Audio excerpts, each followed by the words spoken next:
The Rock teases more coming in WWE shortly. The Rock didn't just show up on Raw this week.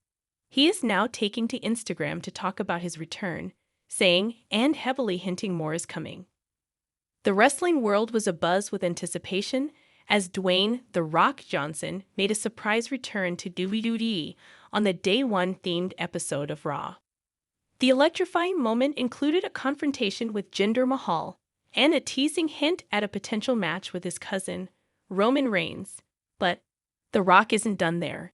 He took to Instagram after the show to tease the WWE Universe by saying, "We're just getting started."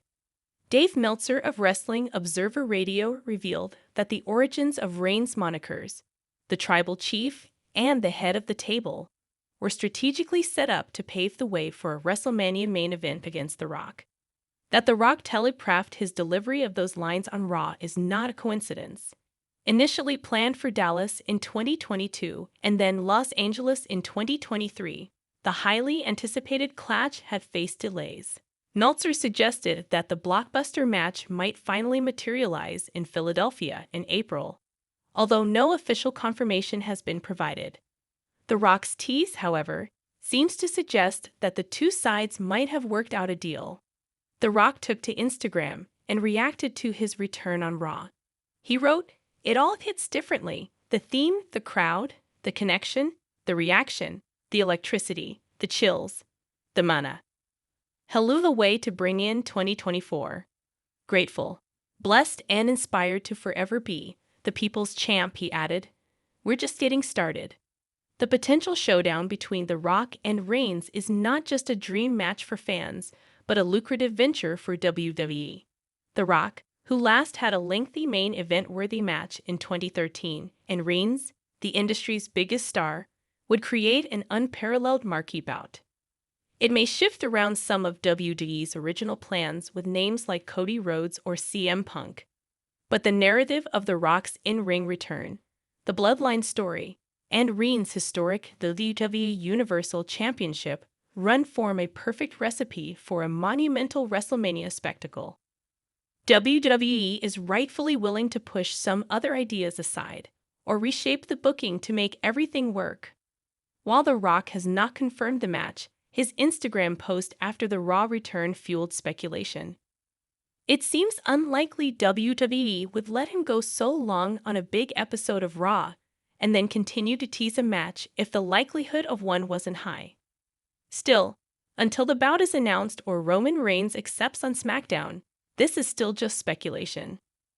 The time of MJF as the AEW World Champion has now finally come to an end. After 406 days with the gold around his waist, MJF cemented himself as the #1 guy in the company, transitioning seamlessly from the top heel to the top babyface in the company in what proved to be a wonderful journey. At World's End 2023, Samoa Joe dethroned MJF to become the new AEW World Champion, shocking those in attendance. With the end of this title run, it provides the perfect time to go back and look at the matches he had throughout his reign and to determine which is the best of the best. The Sportster's rating system will determine which of these matches were of the highest quality. These ratings will be compared to those from CageMatch.net and Dave Meltzer of the Wrestling Observer newsletter. MJF's first babyface title defense was an average one. Whilst it was nice seeing Ethan Page get a big match in front of his hometown fans, the predictability and lack of a build affected this. Neither MJF or Ethan Page looked to be giving their all, which was likely due to the time constraints on this pretty short outing. Page still looked sharp and motivated, and his pre-match promo did some work in getting fans more invested. It was the worst defense of MJF's reign, but that doesn't necessarily make it bad. MJF held this match together. The struggling and aging Tanahashi was not able to keep up here, botching and being unable to move. So MJF helped him through it and managed to fill all potentially awkward gaps with incredible heel work, playing up to the crowd and creating a strong atmosphere for what was an underwhelming in-ring affair. Tanahashi still performed his character work well, but everything from a technical standpoint was a level below what fans have come to expect from an AEW World Championship match. Daniel Garcia got a chance to prove himself in a top title match, and he rose to the occasion with a decent performance, though it must be said that the bout overall was lacking. The lack of belief of Garcia coming anywhere close to a win was a big issue, and this did suck out some excitement. It was a well-wrestled and a simple match, but like many of MJF's TV defenses, there wasn't a desire to push things to the next level. In the end, it was fine, but no more than that. Samoa Joe looked like an absolute monster in this match, beating down MJF, who showcased some world-class selling throughout. MJF really got the fans behind him, further cementing his babyface turn, but it could be argued that the beating he took was a little over the top. It took a lot of cheating and foul play with the help of Adam Cole to beat Joe, only for Joe to then shake MJF's hand in a completely baffling booking moment.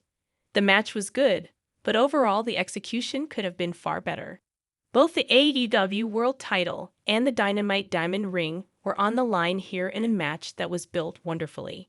Even though it was predictable, Starks and MJF did a good job of adding some uncertainty with a strong match. The action did get a little sloppy at times, but it was still mostly well executed. The ending was very lazy though, with MJF simply hitting a low blow and winning the match. It was very underwhelming and left their rivalry feeling unfinished.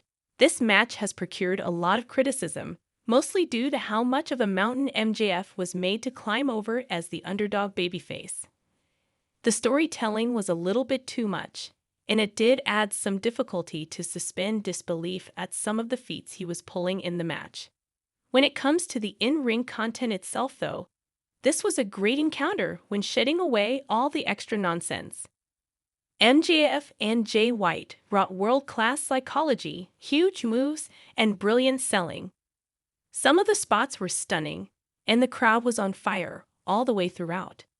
Whilst this did follow the formula of their previous match, this one at AEW World's End had distinctly more of a big fight feel to it.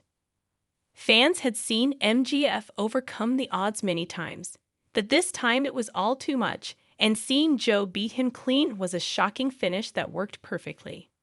The way the match played out was great, with MJF showcasing fire and flurries, but in the end, the monster heel was too much to overcome.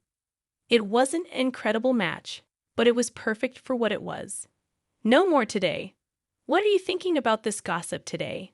Let us know in the comments and stay tuned by subscribing to our channel to get more updates like this. Thank you.